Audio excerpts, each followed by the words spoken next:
Do you think you would ask something about like the time of fetal development with the germline? No, I'm not gonna ask you about the Okay. time, no, Okay. no. You get it, like it's before a person's born. But I may ask you something like, when in the development of a female person does mitosis of oogonia take place, type of thing. Like I want you to know that just making more of these stem cells is happening only during fetal development for females. For males, we do get mitosis that's happening throughout life, right? You remember that. So that is a difference between a male and a female, is when mitosis of the stem cells, specifically germline cells, is taking place.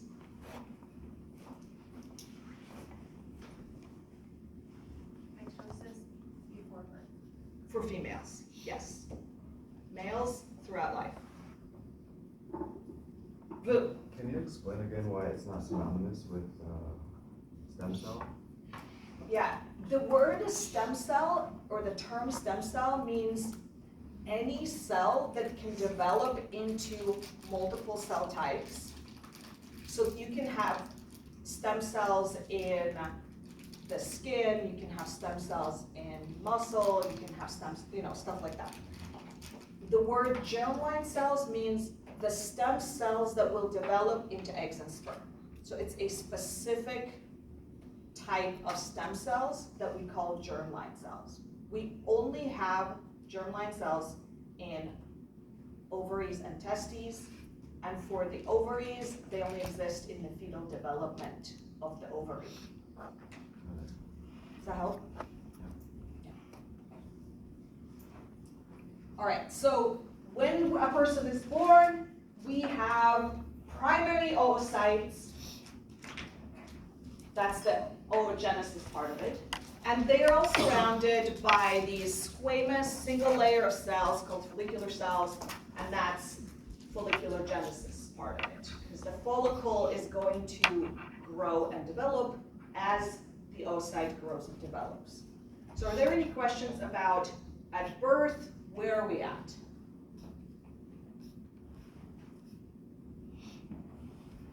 Okay.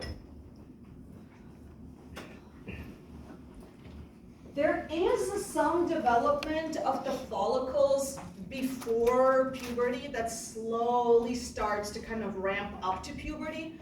But the nuance of that is so hard, like I don't want to be confusing you on a question. So we'll just say the primary oocytes kind of have been sitting there until puberty. When we say puberty, we do not mean menarche, like the start of period. The start of period is usually considered to be the end of puberty. So the beginning of puberty will happen a couple years before that, okay?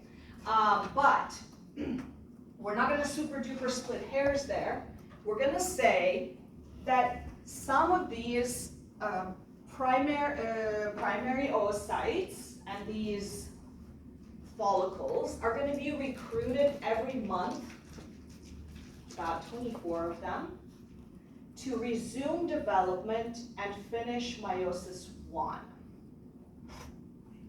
So everybody else is still arrested in prophase 1, meaning at the beginning of meiosis 1, whereas selected few, how do they get selected? We're not going into that, and we don't really understand that super well, but they're going to continue developing, and now there are going to be 2 daughter cells. That this one is a secondary oocyte. It's at the end of meiosis 1 and begins meiosis 2, whereas the second cell from that cell division is going to be called the first polar body. That cell is only there as like a discard pile for chromosomes. It will not develop into anything. It will undergo breakdown, and all of the monomers and resources will get recycled. have the equivalent to like the spermatocytes where like one stays and one goes? So in spermatogenesis, we don't discard any cells. We do have, one that remains a stem cell and one continues on. But that stem cell is totally useful. It's going to be there until another. This one, it literally exists for like a couple of hours, usually maybe, I don't know, a few hours, and then just gets broken down. It's only there because in order to have meiosis take place, you have to split nuclei, right? Because we started with a diploid cell, and the whole point of meiosis is to get a haploid cell. So you have to split into two, but we only have enough resources to support development of one. So we split stuff into two, but we don't provide any resources for this one and just throw out those chromosomes. Does that make sense? Brandon? So with sperm, they do meiosis and they get four at the end of it. Is that why the eggs don't create multiples? Because it has all of like the nutrients for the sperm, and the sperm's just like genetic material? Exactly. Okay. Kind of like the polar body is literally just a nucleus with nearly no cytoplasm. That's kind of what a spermatozoa are.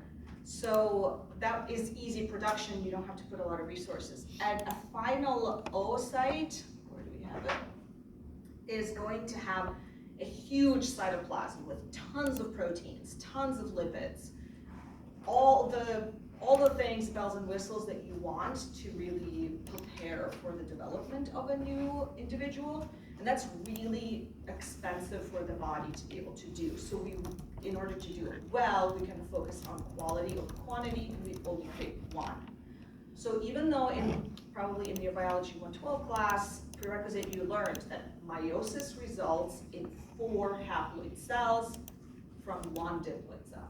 That's kind of a statement you learned. But in reality, in the female, meiosis results in only 1 daughter cell, because we discard the other 3, so to speak. So to see the steps here, we have that 2 daughter cells are produced, secondary oocyte and first polar body. Polar body is just thrown out, meaning degenerates in the ovaries. There are special enzymes that are going to break it down.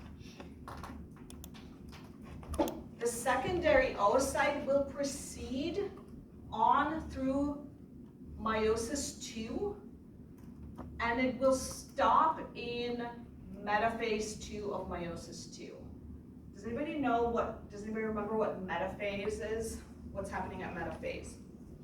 So when all the chromosome lines up in the middle and it's about to be pulled apart. Perfect. All chromosomes line up in the middle on that metaphase plate, and they're equal parts from both sides of both poles of the cell, so they can eventually be split up. So they're lined up and ready, but they do not proceed. Okay. So secondary oocytes proceeds to metaphase 2 and then stops, and it will sit there until it encounters a sperm. If it is fertilized, it will continue. If it is not, then it will die or degenerate and never finish meiosis.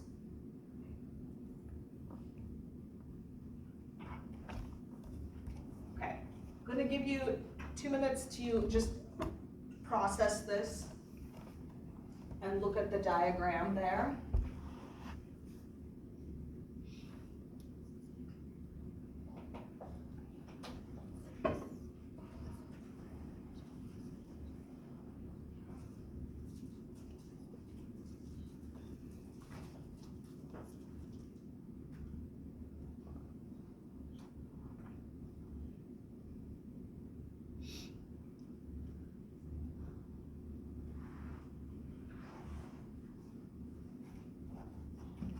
So we ovulate which of these cells? Secondary. Secondary oocyte, yes. Has it completed meiosis entirely? No. No, it has not. Okay, so we ovulate a secondary oocyte that is stuck in meiosis II, specifically metaphase of meiosis II. We're born with primary oocytes. Okay.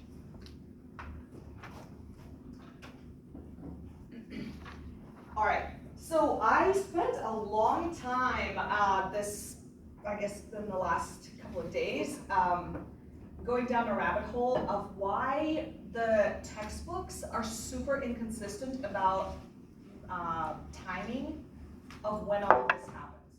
And the conclusion I've come to is that for a 200 or 300 level, and you guys know this is basically a 300 level class, even though it's called a 200 level class, and I know this because I've talked to a lot of people at universities who teach this class, it's like the same difficulty level. For the simplicity of learning this for the first time, we kind of look at it in terms of a 28-day female cycle. However, in reality, for a single oocyte to be ready to be ovulated, it takes nearly half of a year, many weeks. So I decided that in order to test you on this, I'm going to really stick to the way the textbooks presented in that kind of condensed version, and I'll show you what that means in a second. But I want you to make a note in your notes, a mental note, and I will try to remember to ask a question on this so you don't feel like you remembered it for nothing. And that is that in reality,